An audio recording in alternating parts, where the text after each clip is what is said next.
We learn investing এ স্বাগতম, আপনার আর্থিক সাক্ষরতার যাত্রায় বিশ্বস্ত সঙ্গী। ইন টুডেজ এপিসোড আমরা আইটিসি হোটেলস নিয়ে একটা বিস্তারিত আলোচনা করব। হ্যাঁ, একদম। উই লার্ন ইনভেস্টিং এর গবেষণা থেকে আমরা আজ দেখব আইটিসি হোটেলসের ব্যবসার খুঁটিনাটি, রিসেন্ট পারফরম্যান্স আর ভবিষ্যতে সম্ভাবনাগুলো কি কি। চমৎকার! তাহলে প্রথমেই শুরু করা যাক। আইটিসি হোটেলস মানে ডিমার্জারের পর ঠিক কি অবস্থায় আছে? এদের ব্যবসাটা ঠিক কি? দেখুন, 1 জানুয়ারি 2025 থেকে তো আইটিসি লিমিটেড থেকে এটা আলাদা হয়ে গেছে। তো আইটিসি হোটেলস এখন একটা পিওর প্লে হসপিটালিটি কোম্পানি, মানে শুধু হোটেল ব্যবসায়ী দেখে। আচ্ছা। আর সবচেয়ে বড় কথা হলো কোম্পানিটা এখন সম্পূর্ণ ঋণমুক্ত, মানে ডেট ফ্রি। এটা কিন্তু একটা বিরাট পজিটিভ দিক, বিশেষ করে এই সেক্টরে। ব্র্যান্ড ভ্যালু তো আছেই। ঠিক, এদের তো অনেকগুলো ব্র্যান্ড, তাই না? আর শুধু রুম ভাড়া দিয়েই কি এদের চলে, নাকি অন্য কিছু আছে? না না, শুধু রুম ভাড়া নয়, এদের 6টা আলাদা ব্র্যান্ড আছে বিভিন্ন সেগমেন্টের জন্য। ধরুন, একদম টপে আছে আইটিসি হোটেলস মেমেন্টোস, আপার আপস্কেলে আছে ওয়েলকাম হোটেল, বুটিক প্রিমিয়ামে স্টোরি, আবার মিড স্কেলে ফরচুন হোটেলস, যেটা টিয়ার 2 টিয়ার 3 শহরে খুব ভালো করছে। ইন্টারেস্টিং। আর হেরিটেজ সেগমেন্টে ওয়েলকাম হেরিটেজ। কিন্তু যেটা বলছিলাম, রুমের বাইরে এদের ফুড অ্যান্ড বেভারেজ মানে F&B ব্যবসাটা খুবই স্ট্রং। বুখারা, দমপোক্তা, এই নামগুলো তো সবাই চেনে। হ্যাঁ হ্যাঁ, অবশ্যই। গত অর্থ বৎসরে মানে FY24-এ মোট রেভিনিউর প্রায় 40% এসেছে এই F&B থেকে। ভাবুন একবার।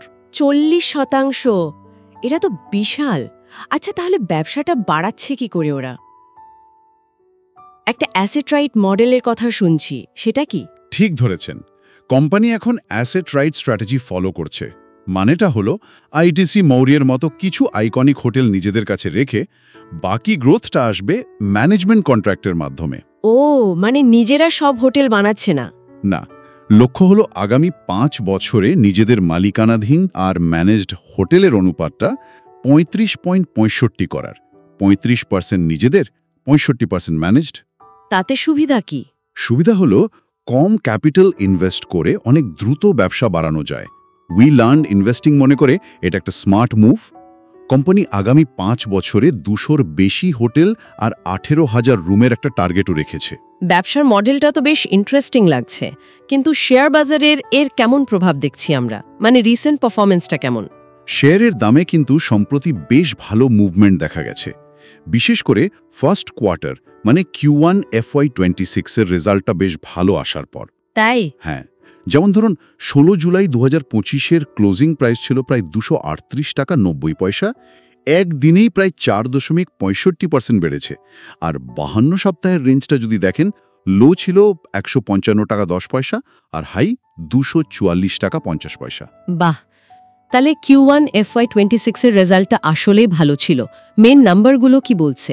হ্যাঁ, বেশ স্ট্রং রেজাল্ট। কোম্পানির কনসলিডেটেড রেভিনিউ মানে মোটায় প্রায় 15.5% বেড়ে 816 কোটি টাকা হয়েছে। আর কনসলিডেটেড প্রফিট আফটার ট্যাক্স মানে PAT প্রায় 54% বেড়ে 133 কোটি টাকা হয়েছে। ওয়াও! 54% গ্রোথ প্রফিটে। হ্যাঁ, ইবিডাও প্রায় 246 কোটি। এই নাম্বারগুলো কিন্তু ডিমার্জারের পর কোম্পানির পোটেনশিয়ালটা দেখাচ্ছে। আর টেকনিক্যাল অ্যানালিসিস কি বলছে? উই লার্নিং ইনভেস্টিং কি দেখছে চার্টে?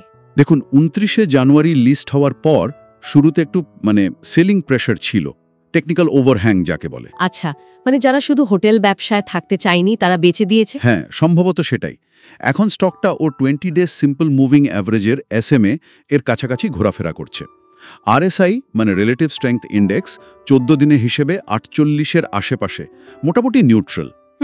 কিন্তু ম্যাকডি ইন্ডিকেটরটা একটু সামান্য বিয়ারিশ বা মন্দার দিকে ইঙ্গিত দিচ্ছে।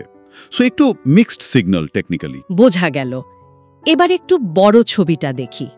ভারতের বাজারে আইটিসি হোটেলসের জন্য সুযোগটা কেমন? উই লার্ন ইনভেস্টিং এর বিশ্লেষণ বলছে সুযোগটা বেশ ভালো। ভারতের হসপিটালিটি সেক্টর এখন একটা আপ সাইকেলে আছে, মানে ভালোর দিকে যাচ্ছে। আর আইটিসি হোটেলসের থেকে লাভ তোলার জন্য খুব ভালো জায়গায় আছে। মূল কারণটা কি? সবচেয়ে বড় কারণ হলো ডোমেস্টিক ট্যুরিজম বা ঘরোয়া পর্যটন। ভাবুন 2023 সালে ভারতে প্রায় 250 বিলিয়ন মানে 251 কোটি ডোমেস্টিক ভিজিট হয়েছে। অবিশ্বাস্য সংখ্যা। আর কি কি বিষয় সাহায্য করছে? অনেকগুলো ফ্যাক্টর আছে। ধরুন দেশের মিডল ক্লাসের আয় বাড়ছে, তাদের ঘুরতে যাওয়ার প্রবণতা বাড়ছে, এয়ারপোর্ট, হাইওয়ে মানে কানেক্টিভিটি ভালো হচ্ছে। ঠিক। সরকার থেকেও তো মাইস ট্যুরিজম মানে মিটিং, কনফারেন্স এইসবের জন্য মিট ইন ইন্ডিয়ার মতো উদ্যোগ নেওয়া হচ্ছে। ভারতের ওয়েডিং মার্কেট তো এমনিতেই বিশাল। হ্যাঁ, সেটা তো বটেই। আর ফরচুন হোটেলসের মাধ্যমে টিয়ার 2, টিয়ার 3 শহরে এক্সপ্যানশন তো চলছেই। এর সাথে ওদের ওই রেসপন্সিবল লাক্সারি কনসেপ্টটা মানে পরিবেশের কথা ভেবে লাক্সারি দেওয়া, এটাও কিন্তু অনেককে টানছে। এই পরিবেশ সচেতনতার ব্যাপারটা এখন খুব গুরুত্বপূর্ণ, তাই না? আচ্ছা, এ নিয়ে আরও ভাবার আগে একটা ছোট্ট বিরতি। Your listening to We learn Investing, where we simplify the world of stocks. আচ্ছা, তাহলে এত আলোচনার পর উই লার্ন ইনভেস্টিংয়ের পুরো বিশ্লেষণ থেকে যদি মূল কয়েকটা পয়েন্ট হাইলাইট করা হয়। নিশ্চয়ই। প্রথমত, ডিমার্জারের পর আইটিসি হোটেলস এখন একটা ফোকাসড হসপিটালিটি প্লেয়ার, কনফিউশন কম।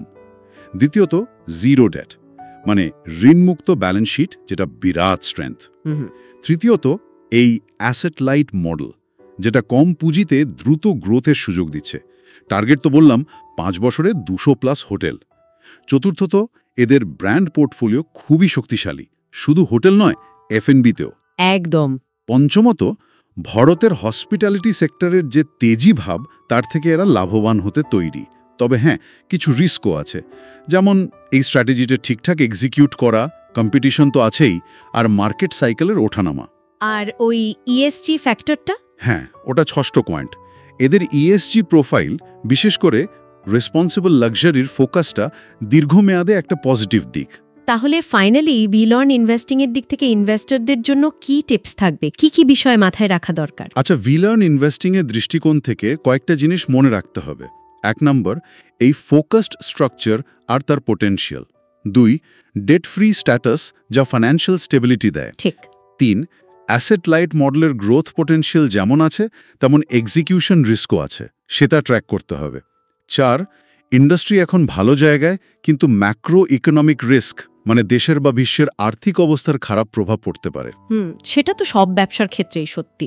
আচ্ছা, আমাদের রিসার্চ অনুযায়ী ভ্যালুয়েশন, যেমন বেস কেস টার্গেট 285 রুপে, অ্যাট্রাকটিভ মনে হলেও টেকনিক্যাল চার্টে কিন্তু রিসেন্ট ভোলাটিলিটি দেখা গেছে। আচ্ছা।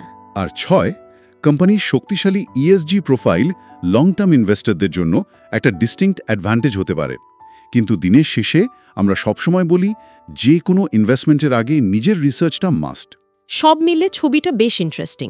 তবে আমার একটা প্রশ্ন থাকছে, এই অ্যাসেট রাইট মডেলে যেখানে অনেক হোটেল ম্যানেজমেন্ট কন্ট্রাক্টসে চলবে, সেখানে ওই আইটিসি লেভেলের লাক্সারি আর সার্ভিসের কোয়ালিটিটা সব জায়গায় এক রাখা মানে কনসিস্টেন্সি বজায় রাখা, এটা কতটা চ্যালেঞ্জিং হবে? এটা হয়তো ভবিষ্যতের একটা বড় প্রশ্ন, এটা নিয়ে ভাবা যেতে পারে। Thank you for tuning in to this episode of we learn investing. আশা করি এই গভীর আলোচনা আপনাদের মূল্যবান কিছু চিন্তাভাবনা দিয়েছে। এই ধরনের আরও বিশ্লেষণের জন্য আমাদের চ্যানেল সাবস্ক্রাইব করুন। পরের বার পর্যন্ত উই লার্ন ইনভেস্টিংয়ের সাথে শিখতে থাকুন আর ইনভেস্ট করতে থাকুন।